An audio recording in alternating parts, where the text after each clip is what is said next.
I get questions all the time about how to navigate through being a student athlete. I'm here to answer all your questions on how to do that and more. And you know we got some highlights for you too. I'm an analyst. We gonna talk football, baby.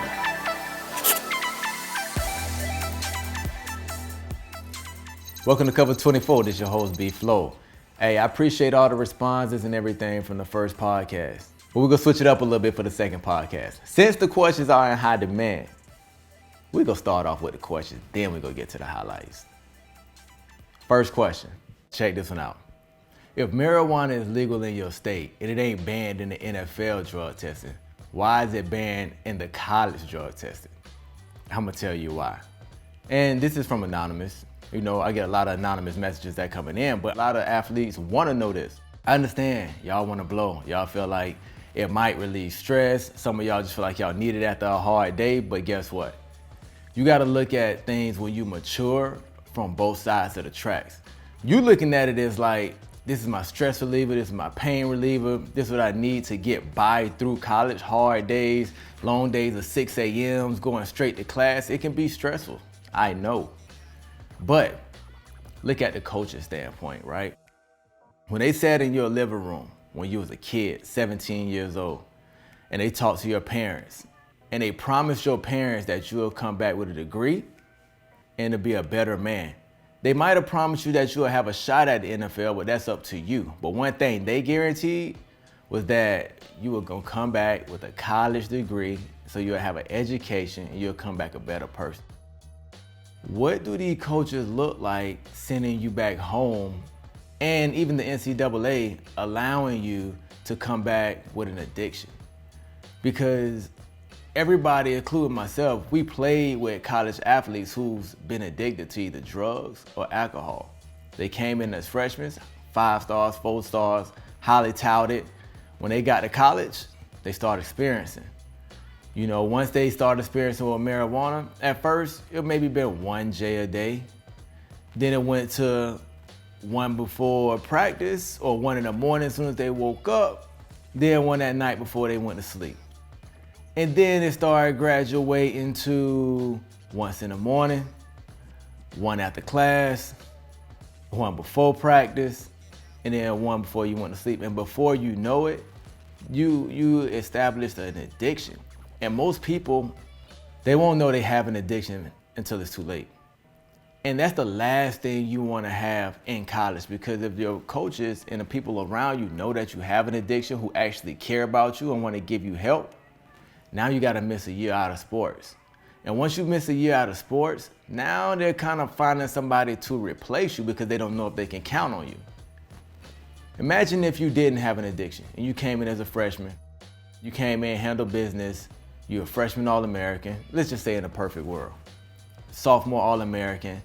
Now, if you're a women's basketball player where they know you staying 4 years, or if you're in the sport where they know you most likely gonna stay 4 years, they're not out to just go get the highly touted, point guards to back you up, because they feel like we stable here. I mean, we might bring in 1 to have depth, but even with point guards coming out of high school, they're not gonna wanna commit to your school because they feel like they'll never play. And that's keeping the competition off your back. That's one secret to keeping competition away.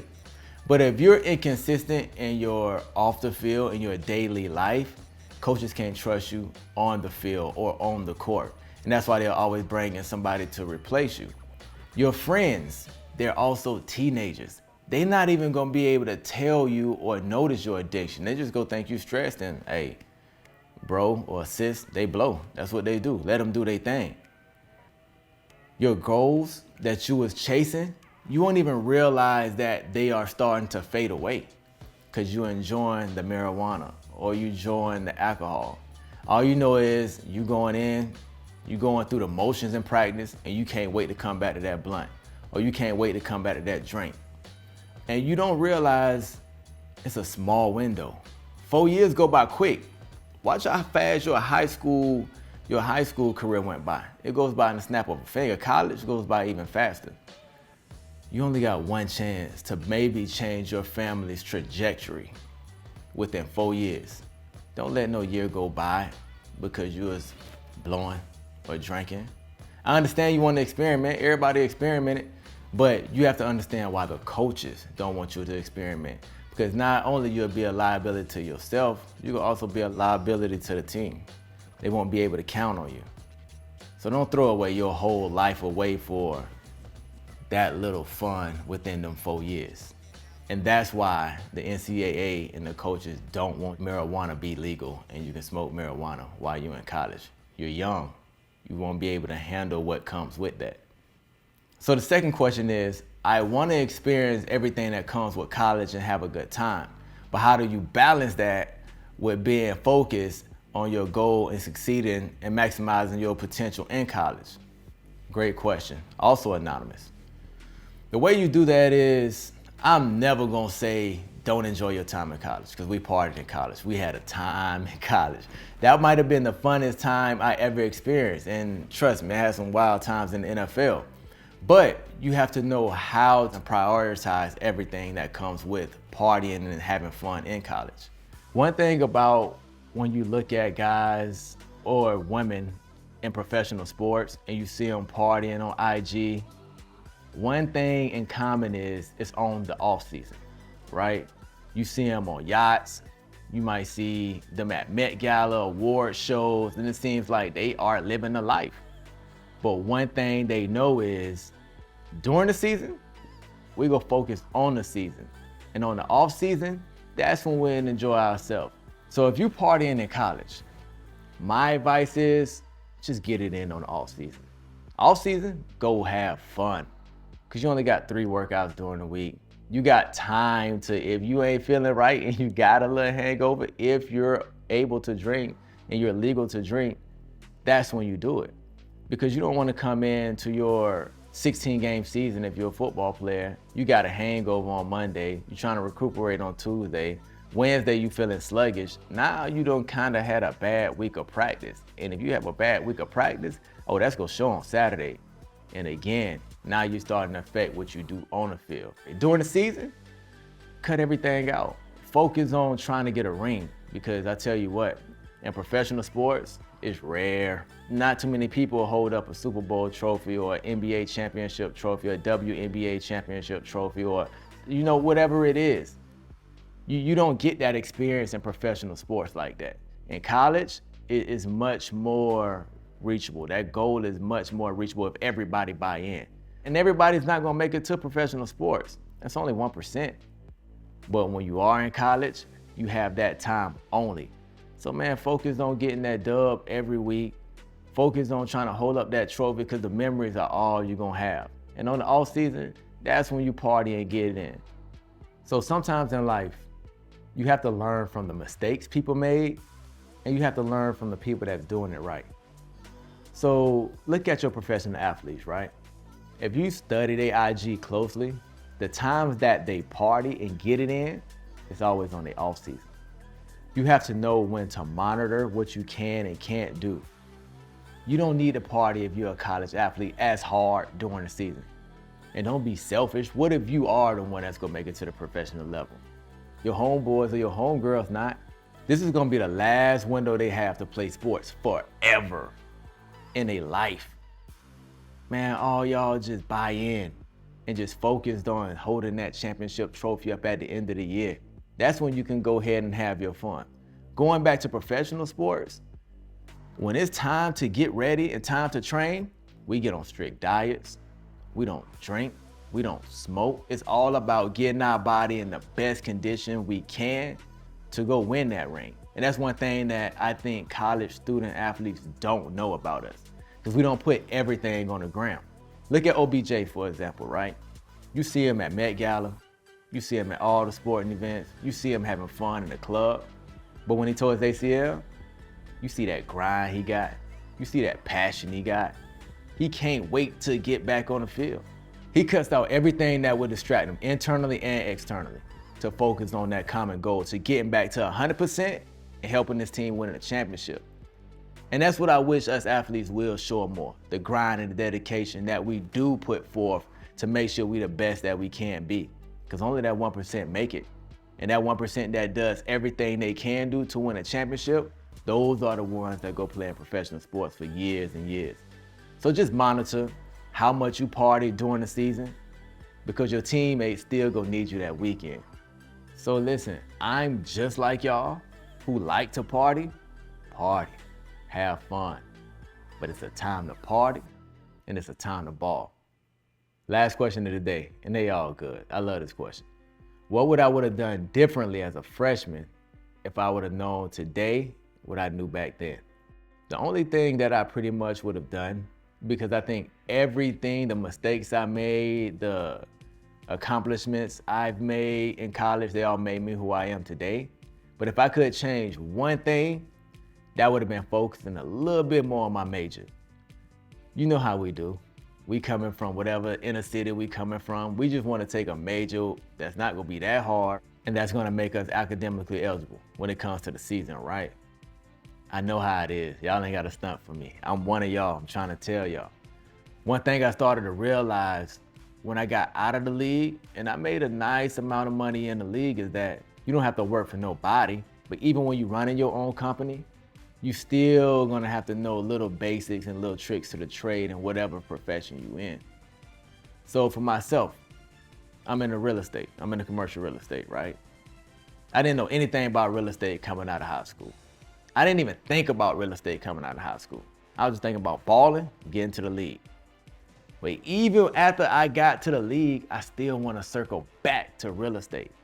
And I wish I would have thought of this earlier. Every teammate I played with, everything we think about once we retire or when we deep in the league, like 7, 8, 9 years, we always be like, man, I wish I would have thought of this in college or when I was a rookie to have a head start.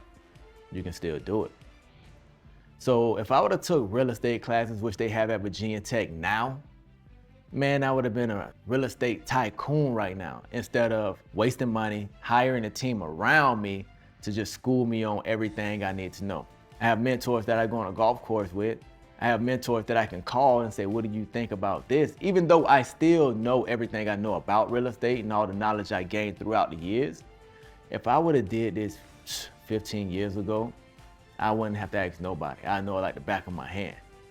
So I know it's hard because you're juggling so much when you're coming to college on trying to succeed your goals and maximize your goals on the field. Never forget about that off the field. Remember, only 1% make it.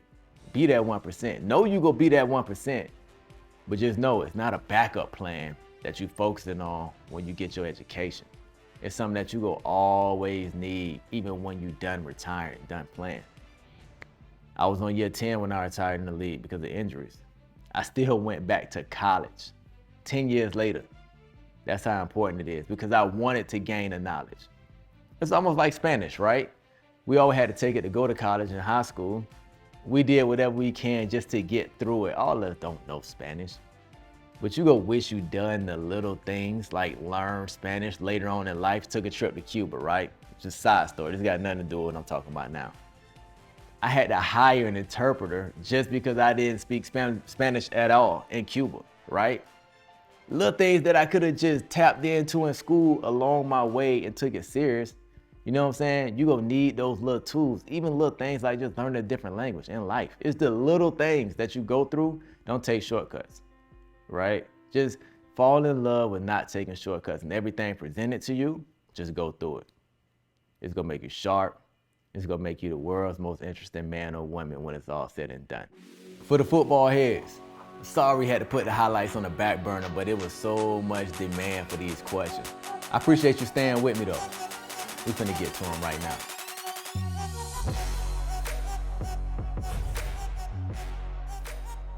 Third and 6, Arkansas, Texas. When you got a guy like KJ Jefferson, 3rd and 6 don't bother you at all, because this is an easy pickup. No one can tackle this guy one-on-one between the tackles. Arkansas O-coordinator, pretty smart.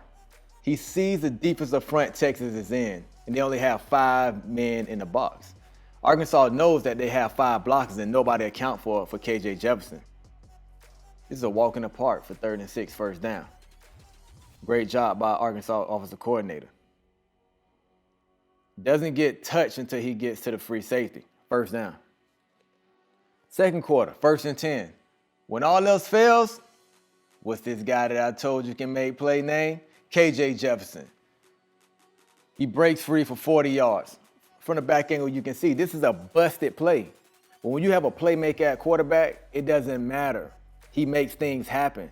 This is why this is a totally different Arkansas team this year that's going to make noise in the SEC. Third quarter, as soon as you think he's just a running quarterback, watch us how he look the safety off and deliver a strike for a big gain. First down. From the back angle, you will see that he was so savvy that he looked the free safety off, knowing the free safety had a middle through runner and he had to protect the guy on the sideline. Look the safety off, deliver it right on the money for a big play.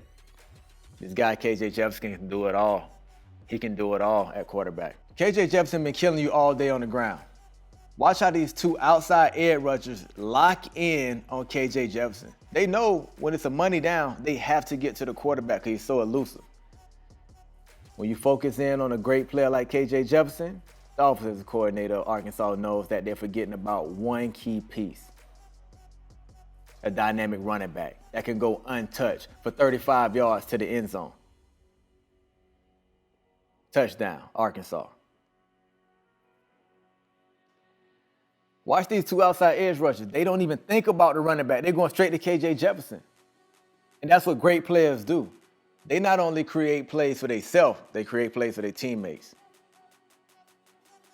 But they're not just an offensive team. Second play of the game, watch how this defense swarm to the ball. They're swarming. There's 8 guys around the pile in the backfield. Defensive coordinator love this. Watch Isaiah Nichols right here. Get great penetration and put havoc all on this front of the Texas Longhorns in the backfield. And this is what the defensive coordinators love. 8 men around the ball. They preach that. 8 players around the ball. TFL. Again, watch how Arkansas plays in Texas backfield. The middle linebacker run through free, and they swarming. They look like a hungry pack of dogs the way they in this backfield. Watch from this back angle. Watch Grant Morgan the way he penetrates. Right in the backfield, they swarming. And every time they make a play, again, you see 5 and 6 guys swarming the ball.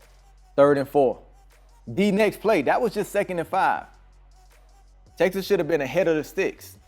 It's a TFL. Now they coming back to 3rd down. Let's see what this Arkansas defense do. Again, they're playing in the backfield and they get a sack. 3rd down, let's get off the field. When you got a player like Jalen, number 1, in your secondary, one of the best players in the nation, when he shows he's in the box and about to blitz, watch how Texas offensive line and running back just focus on him. And just like on the other side of the ball, when KJ Jefferson freed up certain players, Jalen does the same thing and let his linebacker run free for a sack. This defense play together. 4th and 1. This is the big point in the game.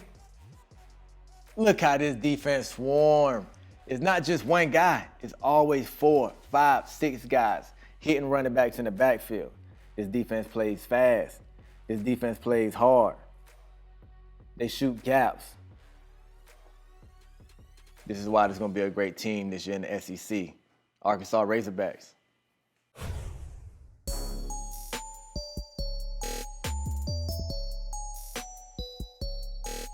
Anthony Richardson for the University of Florida. We all know his stats was crazy. 3 for 3 for 150 plus passing, 4 rushes for 115 yards rushing. I'm going to show you how he did some of this right here. USF is in cover 0. I just marked the middle of the field wide open. Cornerback can't let the receiver get inside, because if you do, a guy like Anthony Richardson is going to put it on the money every time for a touchdown. But it's not just the corner fault. This is why it's not the corner fault. USF is in 0 coverage. This free safety right here, he either needs to blitz or help his corner out. When you be in a no man's land, you're leaving your secondary out to dry with no really rush on the quarterback. And a guy like Anthony Richardson gonna make you pay every time. Touchdown. 3rd and 2. Anthony Richardson, everybody in the building thinks he's gonna run because he just ran for a 70-yard gain against FAU. Both safeties are keying in on him. Again, they're in 0 coverage up top. Fakes a run. Takes a hit right down the sideline. Another touchdown. It's hard. You got to run cover zero to stop him, but then you leaving your corners on the island, one-on-one coverage. He gonna deliver every single time. Touchdown. Again, he don't get a lot of plays, but when he get in, he makes something happen. This time they don't go all-out blitz, but look at his pocket presence. Rolls out, throws it sideline pass on the money, and takes a hit. Watch how he's comfortable from this back angle in the pocket. First he's gonna roll out right, then he's gonna roll out left. Keeping his eyes downfield, knowing he gonna take a hit. Right on the sideline. Ball. Come on. It don't get much prettier than this. Got his helmet knocked off, still celebrating. This guy, Anthony Richardson, he pretty special. In this last play right here, this takes the cake. We all know he can run the ball, but all the previous highlights been him throwing the ball. You wonder why USF stayed in cover zero. He's gonna show you why USF kept running cover zero. Because you gotta account for him. And if you got a free hitter, he go run through him. You got a cornerback coming, he go stiff arm him. And then he go outrun the rest of your defense to the end zone. This is why teams have to run cover zero against this guy. If I'm University of Florida against Alabama this week, this guy right here have to have 30 snaps. Look how he runs through secondaries. Look how he runs away from secondaries. Ladies and gentlemen, it ain't too many like Anthony Richardson. Touchdown. Oregon want to test out Ohio State and see if they got an edge to this defense. At the bottom of the screen, this cornerback playing man-to-man. If this tight end blocks down on his linebacker or blocks down in this defensive end, he has to be the free hitter to hit the running back. But the cornerback thinking it's a pass play, he's playing the man-to-man. No edge to the defense. It's simple things like that on why Oregon was getting 7 in the red zone instead of 3. It's not a rerun. I know it looked like the same position on the field and the outcome is going to be the same. But Oregon is just still saying if it ain't broke, we ain't going to fix it. Oregon wants to see if Ohio State has an edge to the defense. Same result. I'm going to rewind it for you. It's been happening all game. Now, the corner is playing off leverage. So if he do block down and he blocks down, he will replace. But Oregon is smart. They know that this corner is going to be pressed. So they're going to bring this guy in motion. This cornerback didn't realize and get off. And because he's still press playing man-to-man, no edge to the defense. And instead of 3 points, it's 7 points for Oregon. The red zone is the difference in the ball game.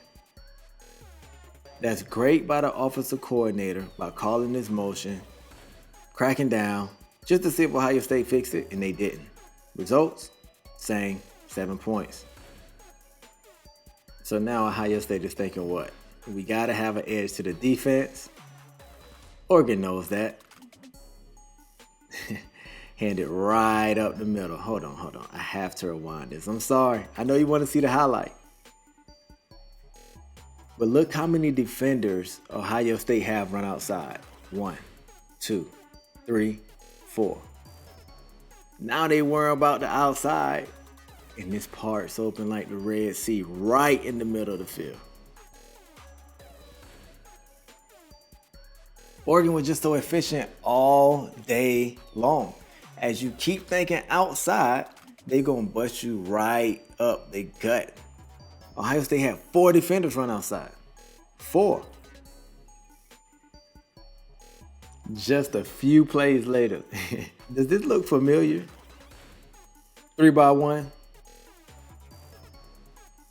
You got one guy flanked. He's pressed. We talking about the edge to the defense in the red zone. Does that look familiar? Let's see if Oregon make them. Check it out. Same result.